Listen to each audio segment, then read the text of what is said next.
Advice lang po, sa lahat po ng sinabit nyo, kalahati po dyan mapupunta sa host.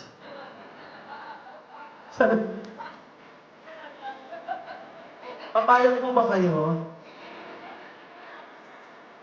Tapos magtatungan ng kukunin, no? Kasi madali, no?